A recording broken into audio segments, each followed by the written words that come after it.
मेरी आंख की सूजन ठीक हो गई थी और 2 रोज वहां दूध पीने और बकायदा चक्की का आटा खाने से मेरी खोई हुई ताकत भी काफी हद तक बहाल हो गई थी। रात को मैं सोचता रहा सुबह यहां से निकल कर किधर जाऊंगा।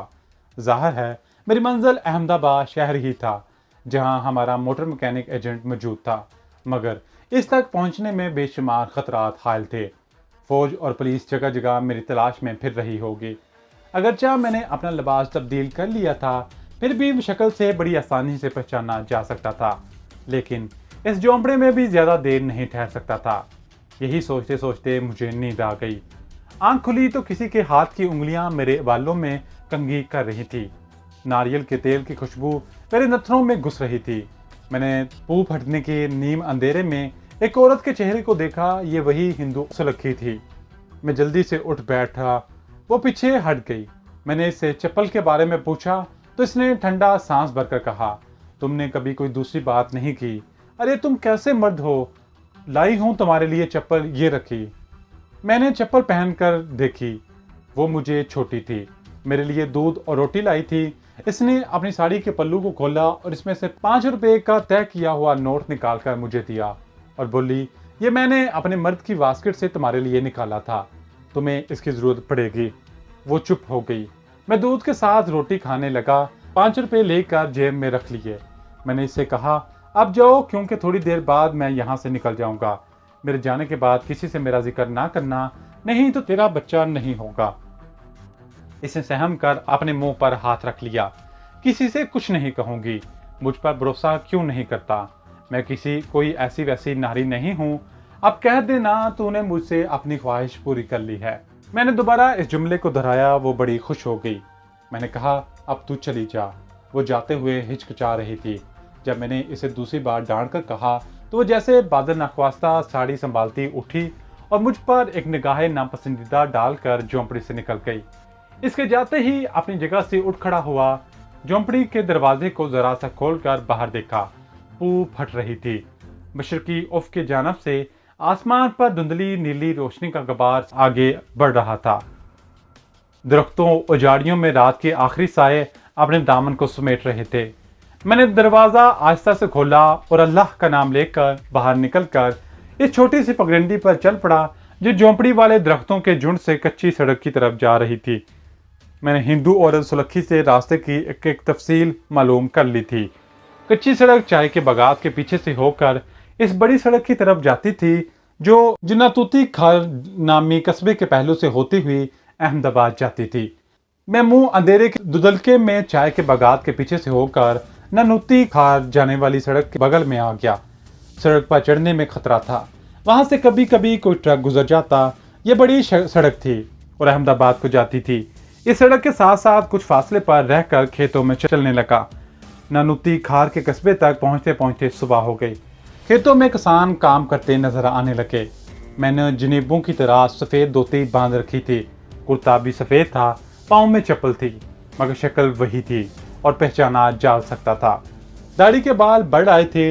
मैं चाहता था कि गांव का कोई नाई मिल जाए और मैं अपना सर मुंडवा लूं ताकि हुलिये में कुछ तो फर्क पड़े। मेरे पास हिंदू औरत का दिया हुआ 5 रुपए का नोट मौजूद था। मेरी दाएं जानब बड़ी सड़क के पार ननुती खार का कस्बा तलू हुए आफताब की रोशनी में साफ नजर आने लगा था। इसके 2 मंदिरों के किलस धूप में चमक रहे थे। मैं कस्बे में दाखिल होने से ग्रेज कर रहा था, मगर सर मंडवाना भी जरूरी था। मैं खेतों खेत होता कस्बे की अकब में आ गया। यहाँ एक तालाब के पास छप्पड़ के नीचे मुझे एक बूढ़ा हजाम मिल गया। वो दुकान के आगे पानी छिड़क रहा था। कांसे की गड़वी इसके हाथ में थी। छप्पड़ के नीचे एक टूटी हुई कुर्सी के सामने दीवार पर चकोर आईना लटक रहा था। मैंने करीब जाकर प्रणाम किया तो इसने मुझे आंख उठाकर भी ना देखा। वो कोई श्लोक पढ़ रहा था। ये श्लोक संस्कृत के नहीं थे। पानी छिड़कने के बाद इसने सूरज की तरफ हाथ जोड़कर नमस्कार किया और फिर मेरी तरफ मुतवज्जा हुआ। बोला, ठाकुर दाढ़ी बनवानी है। मैंने कहा, हाँ महाराज, सर भी मंडवाना है। 10 मिनट के बाद जब मैं बड़ी सड़क के हटकर कमाद के खेत के मंडीर से गुजर रहा था तो मेरा सर मुंडा हुआ था। दाढ़ी मूंछें भी साफ थी। अब मेरे हुलिये में काफी फर्क आ गया था। मेरे पास सिंदूर नहीं था। मैंने खेत की खुशक मिट्टी से अपने माथे पर जनेबियों की तरह 3 लकीरें बना लीं ताकि जिन्हें हिंदू लगूं और खुदा के भरोसे सड़क की तरफ अपना रुख मोड़ लिया। नाई को 1 रुपया देने के बाद मेरे पास 4 पे बचे थे। सड़क पर थोड़ी थोड़ी देर के बाद कोई ट्रक या लारी गुजर जाती थी। मेरा रुख शमाल की तरफ था। एक जगह संगे मील देखा, इस पर गुजराती में अहमदाबाद 24 किलोमीटर लिखा था। सड़क की बाईं जानब कुछ दूर एक बस स्टॉप पर चंद देहाती मर्द और औरतें खड़ी थीं। मैं भी इनके पीछे जाकर खड़ा हो गया। थोड़ी देर बाद एक बस आकी। बस के माथे पर भी गुजराती में अहमदाबाद लिखा था। मेरा दिल धड़कने लगा। कहीं बस में मिलिट्री पुलिस या खुफिया पुलिस का कोई आदमी ना बैठा हो। बस भरी हुई थी। मैं भी देहाती मर्द औरतों के साथ बस में घुस गया। मुझे दरवाजे के करीब खड़े होने को जगह मिल गई। बस आगे रवाना हो गई। मैंने मुसाफिरों की गर्दनों के दरमियान झांक जायजा लिया। मुझे बज़ाहिर सभी मुसाफिर देहाती किस्म के लोग लगे। इनमें कुछ बाबू किस्म के आदमी भी थे जो शहर अपनी नौकरियों पर जा रहे थे। बस का अगला स्टॉप काफी दूर था। शायद 8-10 मील के बाद ये स्टॉप आया। बस यहाँ खड़ी हो गई। यहाँ भी मुसाफिरों का रश था। इन मुसाफिरों में एक वर्दीपोश टिकट चेकर भी था। इसने बुलंद आवाज में चलाकर बस के ड्राइवर को गुजराती जबान में कहा, पांडे जी, अगले स्टॉप पर चेकिंग हो रही है, मिलिट्री पुलिस भी है, ज्यादा सवारियां मत उठाना, चालान हो जाएगा। मेरा दिल जोर से धड़क उठा। बस अभी चली नहीं थी। चल भी रही होती तो मैं मिलिट्री पुलिस का नाम सुनते ही इसमें से छलांग लगा देता। मैं चुपके से बस से उतर पड़ा। ड्राइवर कंडक्टर को डांट रहा था कि ज्यादा सवारियां मत बिठाओ। मैं कान लपेटकर दाएं जानब सड़क से उतर गया और खेतों में से एक तरफ चलना शुरू कर दिया। मुझे कुछ मालूम नहीं था मैं किधर जा रहा हूँ। दिल में इस टिकट चेकर का शुक्रिया अदा कर रहा था जिसने मुझे एक बहुत बड़ी आफत से बचा लिया था। अगर ड्राइवर को मिलिट्री पुलिस की चेकिंग से बरवक्त खबरदार ना करता तो मेरा पकड़ा जाना यकीनी बात थी। खेतों में चलते चलते मैं दूर निकल आया। अब खुशक सूखी घास वाला ऊंचा नीचा मैदान आ गया जो आगे जाकर एक टीले की शक्ल में कुछ ऊंचा हो रहा था। दूर ताड़ के दरख्तों की कतार खड़ी थी। मैं दरख्तों के नीचे से गुजरकर दूसरी तरफ की हल्की ढलान उतरने लगा। आगे एक तालाब था। वहां 2 औरतें कपड़े धो रही थी। एक औरत बारीक साड़ी पहने तालाब में डुबकियां लगा रही थी। मैं जरा फासले पर से होकर वहां से निकल गया। वीरान बंजर जमीन थी। रास्ते में एक छोटा सा गांव भी आया। मैं लोगों से बचता हुआ गांव से भी गुजर गया। कुछ दूर चला होऊंगा एक कच्ची सड़क मिली जो आगे जाकर शायद अहमदाबाद वाली बड़ी सड़क से जाकर मिल जाती थी। अचानक दूर से गर्द उड़ाती एक गाड़ी चली आ रही थी। मैं एक झाड़ी के पास बैठ गया। गाड़ी करीब से गुजर गई तो मेरे जिस्म में एक सर्द लहर दौड़ गई। ये मिलिट्री पुलिस की गाड़ी थी। जब तक वो गाड़ी दूर सड़क पर मुझे नजर आती रही मैं झाड़ी की ओट में ही बैठा रहा। जब वो नजरों से उजल हो गई तो उठा और कच्ची सड़क पार करके दूसरी तरफ चलने लगा। अब मेरी रफ्तार तेज थी। मिलिट्री पुलिस यकीनन मेरी खोज में इधर फिर रही थी। मैं चौकन्ना हो गया था। अपने दिल से खौफ को निकालकर अब मैं सोच रहा था मुझे क्या करना चाहिए था। लगता था ये सारा इलाका मिलिट्री पुलिस की जद में था। एक फैसला तो मैंने इसी वक्त कर लिया। मुझे अहमदाबाद शहर का रुख नहीं करना होगा। वापस जाना भी मुनासिब नहीं था। मैं अंधाधुंध चला जा रहा था। कुछ देर बाद सब्जियों के खेत शुरू हो गए। फिर दूर दरख्तों के नीचे क्वार्टरनुमा मकानों की लंबी लंबी ढलानी छतें नजर आने लगी। करीब पहुंचा तो देखा यहाँ एक क्वार्टर के सामने कांग्रेस का झंडा लहरा रहा था और चंद देहाती किस्म के सफेद पोश आदमी खेतों में तरकारियां तोड़कर टोकरियों में रख रहे थे। मैंने दूसरे खेत की जानब अपना रास्ता बदल लिया। आखिर मैं कहाँ तक यूं शतरबे महार की तरह था। मुझे किसी न किसी जगह एक महफूज ठिकाने की जरूरत थी। मेरे लिए कोई जीनी मंदिर ही सबसे बेहतर पनाहगाह साबित हो सकती थी। मगर यहाँ कोई मंदिर दिखाई नहीं दे रहा था। इन ढलानी छतों वाले क्वार्टरों के जगह जगह छोटे छोटे क्वार्टर देखे जिनके आगे खाली कतों में फूलों के गमले रखे हुए थे। एक नाले की पुलिया पर गुजरने लगा तो सामने से एक गांधी कैप पहने एक बूढ़ा लाठी टेकते हुए मेरी तरफ आ रहा था। मैं पुलिया से उतरकर एक तरफ रुक गया। बूढ़ा करीब आया तो मैंने हाथ जोड़कर नमस्कार किया और गुजराती में पूछा, महाराज, मेरा नाम मंगल पांडे है। गांव नाथुनी खारे से आ रहा हूँ। यहाँ के मुखिया से मिलना चाहता हूँ। बूढ़े ने अपनी आंखों पर हाथ का छज्जा बनाते हुए मेरी तरफ देखा और बोला, बाबू, यहाँ मुखिया तो कोई नहीं रहता। ये तो गांधी जी का आश्रम है। यहाँ इससे आगे 7 कोस पर एक गांव है। तो ये साबरमती था। मैंने बूढ़े का शुक्रिया अदा करते हुए कहा, ठीक है महाराज, मैं आश्रम के दर्शन करके दूसरे गांव में जाकर देखता हूँ। बूढ़ा चला गया। छोटा सा प्लाट अबूर करके आश्रम के क्वार्टरों के सामने आ गया। कांग्रेस का झंडा एक बहुत बड़ी झोंपड़ी के सामने गोल दायरे में नस्ब था, जहां गमलों में गेंदे के फूल धूप में मुस्कुरा रहे थे। ये झोंपड़ी इन मानों में थी। इसकी ढलानी छत घास फूस की थी, मगर दीवारें पुख्ता थी और इन पर सफेदी हुई थी। आगे बरामदा था। बरामदे में 2 औरतें और 2 मर्द चटाई पर बैठे चरखा काट रहे थे। औरतों ने सफेद साड़ियां और मर्दों ने कांग्रेसी धोती कुर्ता पहन रखा था। सरों पर गांधी टोपियां थी। चूंकि मैं भी सफेद धोती कुर्ते में था और माथे पर जीनी तिलक की 3 लकीरें भी थीं, इसलिए मेरी तरफ किसी ने मशकूक नजरों से ना देखा। मैं इन्हीं में से एक नौजवान लग रहा था। जरा परे आम के दरख्तों के पास कुछ कांग्रेसी नौजवान हाथों में बाल्टियां थामे गुलाब की क्यारियों में पानी दे रहे थे। इनके पास जाकर मैंने प्रणाम किया और गुजराती में कहा, मैं दाराबाई गांव के गांधी जी आश्रम का वॉलंटियर हूँ। गांधी जी के दर्शनों को आया हूँ, मुझे कोई काम बताएं। काफी बाकी कांग्रेसी नौजवान अपने काम में लगे रहे। इन्होंने मेरी तरफ आंख उठाकर भी ना देखा। सिर्फ एक नौजवान मेरी तरफ मुतवज्जा हुआ। बोला, बाबू, गांधी भगत हो के पूछते हो, काम बताओ, आश्रम में जाकर झाड़ू दे दो। मैं प्रणाम करके आश्रम की तरफ आ गया। आश्रम वही हो सकता था जिसके सामने कांग्रेसी का झंडा लहरा रहा था। बरामदे में औरतें और मर्द चुपचाप बैठे चरखा काते जा रहे थे। आश्रम का दरवाजा खुला था। बाहर एक पतली सी खुशनुमा झाड़ू दीवार के साथ लगी थी। मैंने इसे उठाया और आश्रम में दाखिल हो गया। अंदर सामने ही दीवार पर महात्मा गांधी की कद आदम तस्वीर लगी थी। नीचे गदेले पर चांदनी बिछी थी और 2 सफेद गाव तकिए रखे थे। सामने सागरी में लुबान और ऊद सलग रहा था। कांसी के एक गुलदान में गेंदे के फूल सजे हुए थे। मसंद पर बाईं जानब एक चरखा पड़ा था। गालबन यही वो चरखा था जिस पर गांधी जी सूत काता करते थे। मैं लकड़ी के चमकीले फर्श पर जो ही इधर उधर झाड़ू चलाने लगा। फर्श पहले ही से बहुत साफ सुथरा था।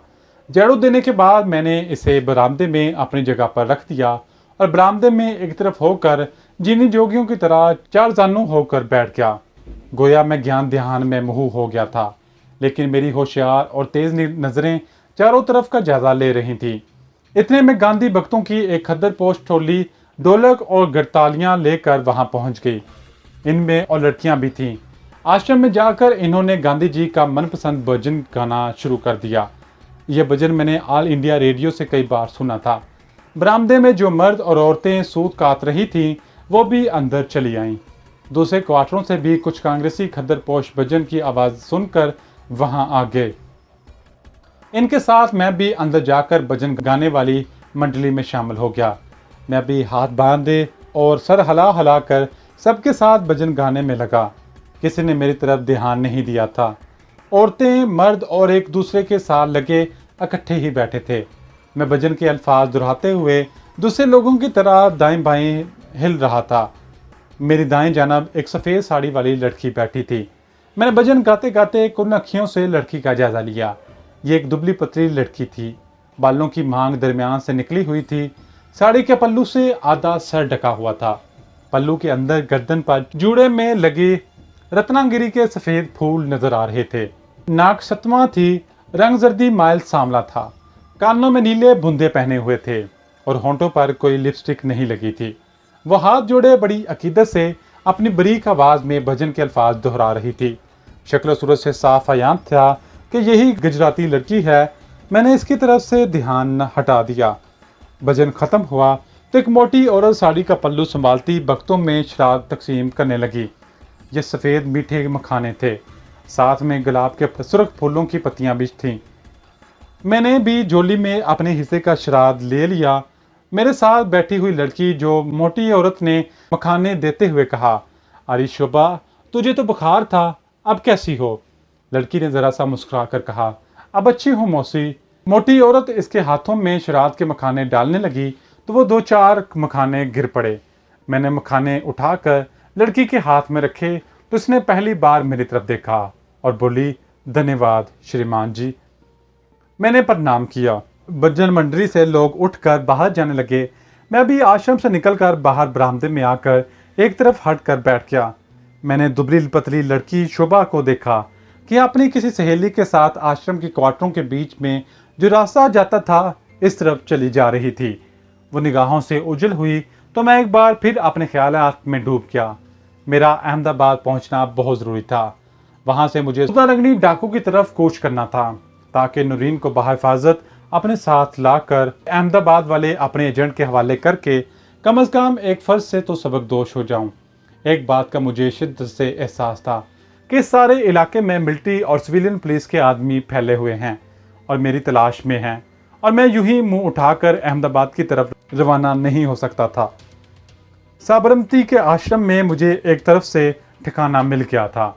यहाँ दिन को दाल चपाती खाने को मिल जाती और रात को बाहर से आए हुए गांधी भगत और कांग्रेसी मेहमान एक लंबे वरांडे में चटाइयों पर कंबल ओढ़कर सो जाते। मुझे आश्रम में आए 4 रोज हो गए थे।